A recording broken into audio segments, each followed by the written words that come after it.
Here's something you don't know about me, or may not know about me.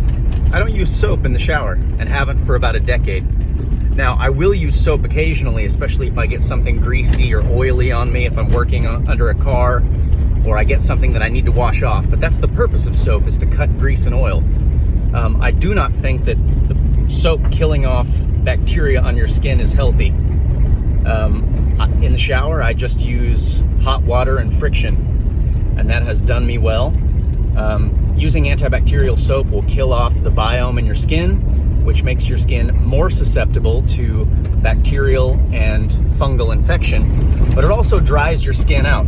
Your own natural skin oils are supposed to be there. Ask anybody I know who's smelled me when I sweat. I don't stink, because I have years now of my skin's own biome and pH balancing itself out.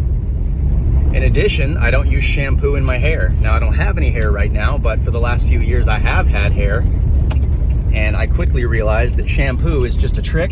It's a cycle that you get locked into, and if you allow your hair to just oil itself up, eventually it will balance out. Same thing, my hair doesn't stink when I don't wash it.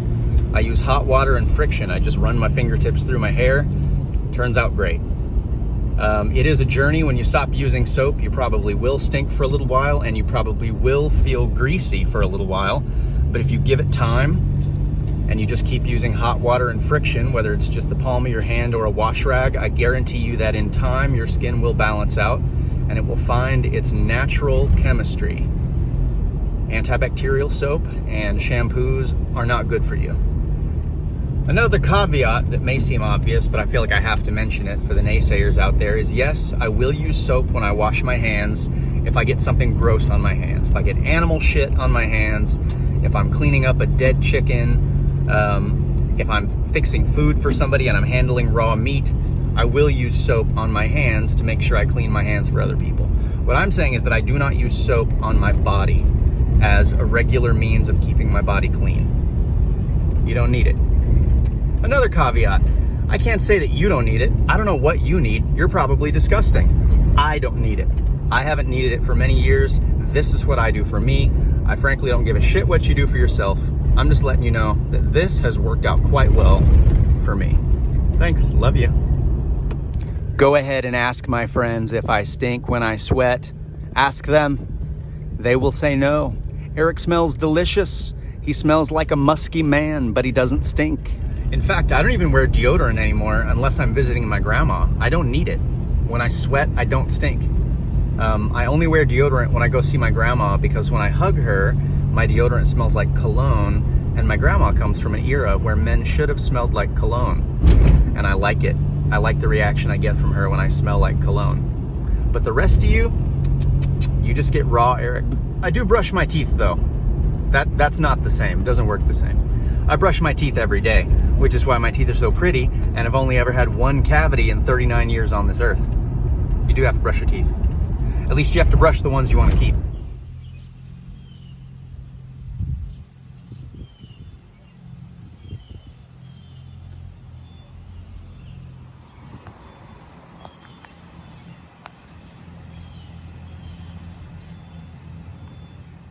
So that Opera House marker is right over here, which leads me to believe that the Opera House itself used to be where this new library is now, here in Westville.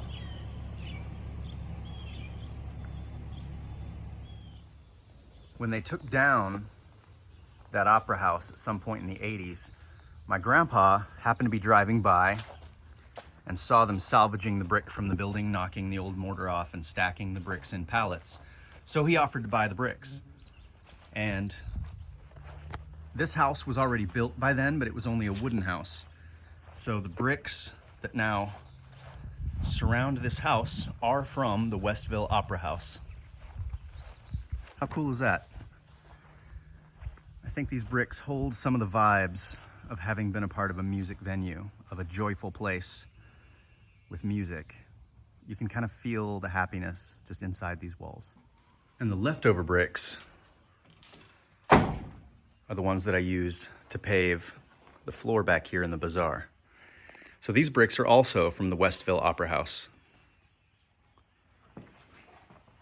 which is fitting because This bizarre space back here will eventually be an entertaining space where we will have music and food and good times.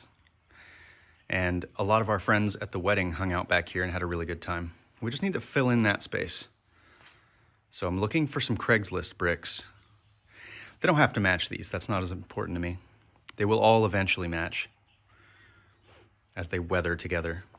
So unfortunately last night, something dug a hole under the chicken coop from this end over here and killed one of the chickens. So I put out the trap. Things had been fine since I caught and relocated the previous 2 raccoons. But last night, look what I found in the trap. This adorable little juvenile raccoon.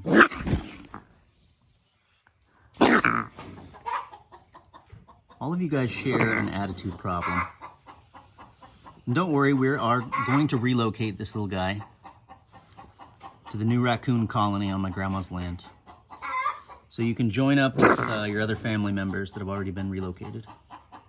Sorry about that, but you can't murder and get away with it, pal.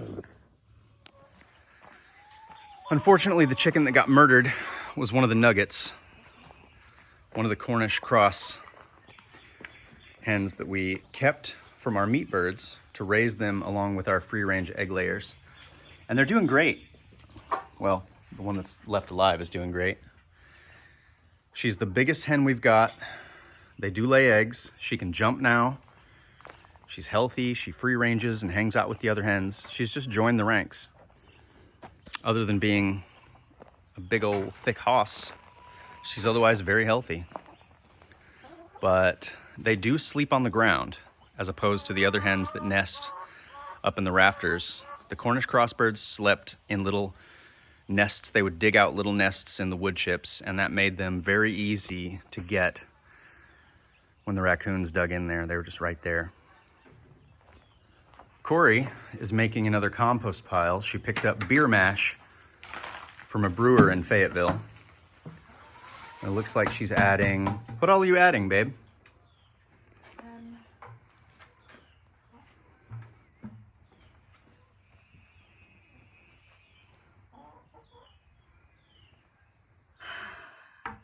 Beer grains, so barley,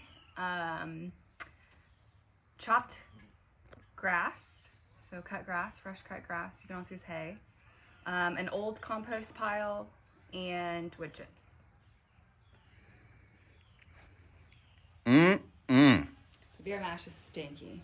Can't wait to have some of this for dinner tonight.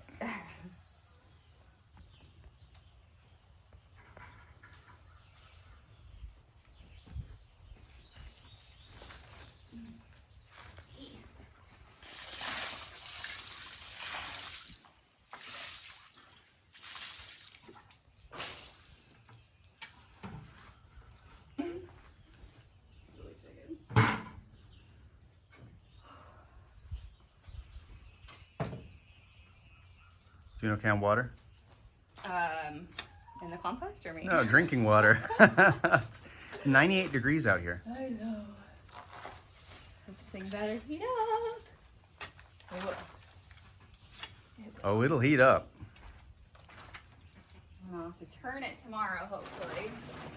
And then it'll heat up again. And then I turn it one more time. And if it heats up during all 3 of those heat cycles, then it's a successful pile. Here's the sole surviving nugget. The last of the Cornish cross. Hey kid. You're not feeling very social? Just want to show people how big and pretty you are now that you've grown up.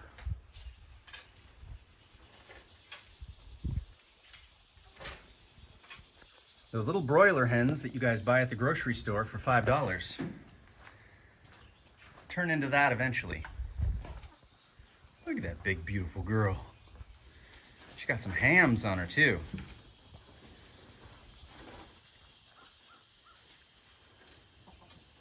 And yes, they can jump.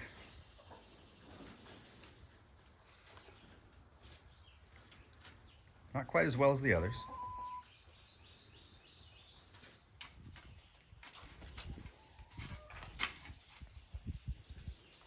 Look at this animal. This dirty animal.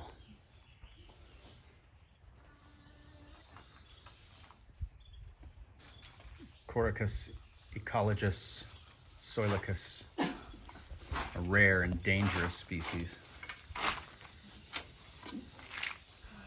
All it does is make stinky piles and play in them. Look at baby boy. He's so tall and lanky. Such a handsome little teen. Hey, why are you so camera shy?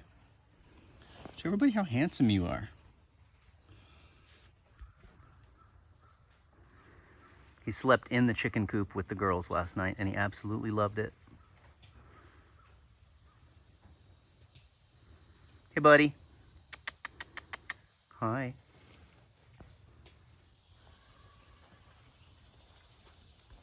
Red's helping out, keeping the soil pests down.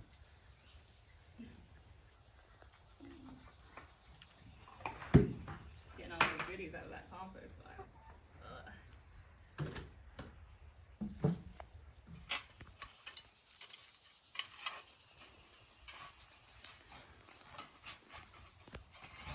Okay. That looks, You have your thermometer? yeah, it's still in this one. So what, This one's still active. I mean, it's at how long will it take for this one to heat up? hopefully 24 to 48 hours. Yeah, this one's still almost 120. And what temperature should this one be after This 48 one hours? needs to get to 135, between 135 and 175 within 24 hours. If it gets to 135, it stays there for like, I think it's 48 hours. If it gets to 175, then we turn it immediately. So it just depends on the temperature. Little guy is all loaded up. You're gonna have an exciting ride to Grandma's house, but you'll be okay. Say hello. He's got a bald spot on his forehead, which I'm hoping is just a scar or a skinned spot and not mange or something. Either way, it's his business. Hey. Hey. Little bandito. Little thieflet. Hi.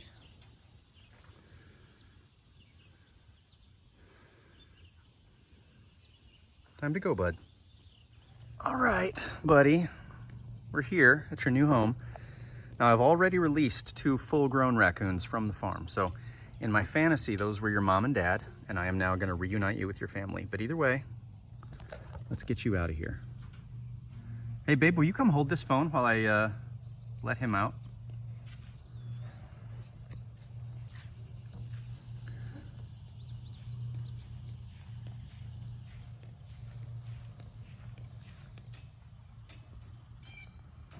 Oh, I gotta...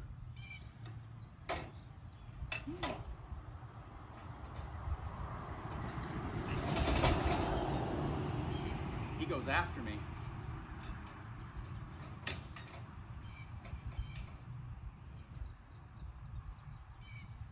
I'm watching you. Don't you try to bite me. I'm trying to help. Okay. Okay. Look, this end is open. Look.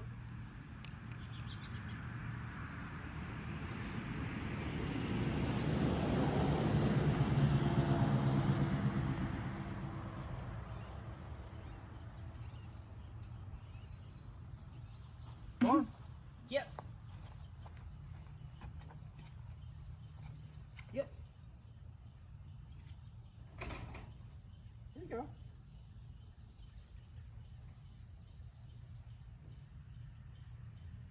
Come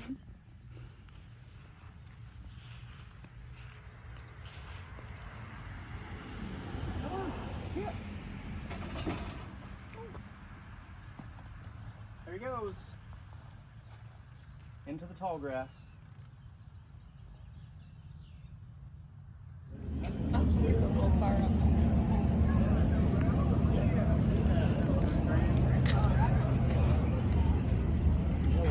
Downtown Westville Car Show. Corey got a snow cone. It's 100 degrees out here. Check out this camper. That's a zombie apocalypse camper. Oh, show. It's got a machine gun on top.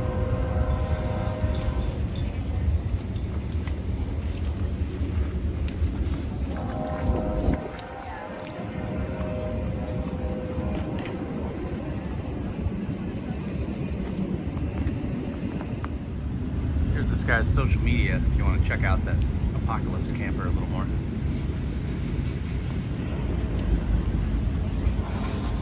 Is this yours? That's really cool.